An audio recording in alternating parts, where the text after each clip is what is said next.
Musim ini berjalan dengan cara yang tidak pernah dibayangkan para pendukung Liverpool. Sebagai juara bertahan, mereka seharusnya masuk dengan pondasi yang kuat, mentalitas stabil, dan arah permainan yang jelas. Namun yang terjadi justru kebalikannya. Sebuah runtuhan performa yang terasa makin dalam dari pekan ke pekan.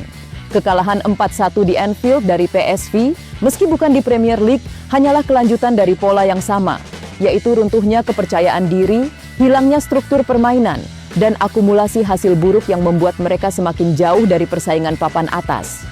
Padahal mereka memulai musim ini dengan 5 kemenangan beruntun. Setelah itu grafik performa menukik drastis. 6 kekalahan dari 7 pertandingan liga berikutnya. Itu jumlah yang sama banyaknya dengan total kekalahan mereka dalam 58 pertandingan Premier League sebelumnya. Kekalahan 3-0 dari Nottingham Forest menjadi titik paling mengkhawatirkan. Untuk pertama kalinya sejak tahun 1965, Liverpool kalah 2 laga liga beruntun dengan selisih 3 gol atau lebih. Pada periode itu mereka memang sempat terperosok, tetapi sekarang posisinya sedikit membaik. Liverpool saat ini berada di peringkat 8 klasemen. Pertanyaannya, apakah ini salah satu start terburuk dari juara bertahan dalam sejarah Premier League? Secara historis, sebagian besar juara bertahan yang terseok di 12 pekan awal mampu naik beberapa posisi pada akhir musim. Blackburn naik 4 peringkat, Chelsea naik 6. Manchester United musim 1996-97 bahkan berhasil mempertahankan gelar meski memulai dengan buruk dengan 1 poin lebih banyak dari Liverpool saat ini. Tetapi bahkan dengan kenaikan peringkat, perspektifnya tetap mengkhawatirkan.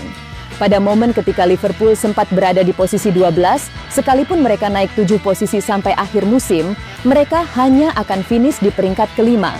Itu tetap masuk daftar hasil terburuk juara bertahan dalam sejarah Liga. Saat ini rekor terburuk dipegang oleh Leicester musim 2016-17 yang finish di posisi 12 setelah musim juara. Kemudian ada Chelsea di posisi 10, Manchester United dan Blackburn di posisi 7, dan Chelsea lainnya di posisi 5. Kelima contoh itu menunjukkan bahwa status juara tidak menjamin musim berikutnya berjalan stabil. Situasi Liverpool berpotensi menambah nama ke daftar itu. Namun ada satu hal menarik dari fase tersebut. Tabel musim ini sangat rapat. Pada titik ketika semua tim baru memainkan 12 pertandingan, jarak antara posisi 12 dan posisi 4 hanya 3 poin. Itu adalah jarak paling ketat dalam sejarah Premier League pada titik musim yang sama. Secara matematis, Liverpool bisa bangkit cepat. Namun bisa berbeda dengan Akan. Tekanan terhadap Arne Slot kini meningkat tajam. Padahal, ia adalah manajer yang membawa Liverpool juara musim lalu. Dan banyak orang tampaknya melupakan bahwa skuad ini sedang memproses trauma emosional atas meninggalnya Diogo Jota. Namun sepak bola tidak menunggu. Manajer selalu menjadi titik pertama kritik, bahkan jika masalah inti jauh lebih kompleks daripada sekadar keputusan taktik. Dalam sejarah Premier League, hanya 5 manajer yang pernah meninggalkan klub di musim setelah menjuarai Liga. Alex Ferguson pergi karena pensiun. Kenny Dalglish naik jabatan menjadi direktur sepak bola. Kasus tercepat yang benar-benar murni pemecatan adalah Jose Mourinho pada Desember 2015. Claudio Ranieri juga gagal mempertahankan stabilitas Leicester setahun setelah juara.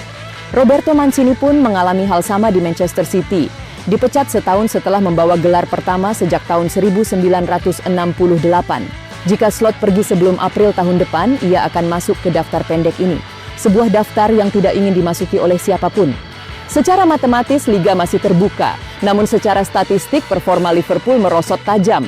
Secara taktik, struktur permainan tidak stabil. Secara emosional, skuad sedang dalam kondisi sulit. Liverpool masih punya jalan untuk bangkit. Tetapi jika kestabilan tidak segera ditemukan, musim ini berpotensi menjadi contoh paling jelas tentang betapa rapuhnya status juara bertahan dalam kompetisi seketat Premier League.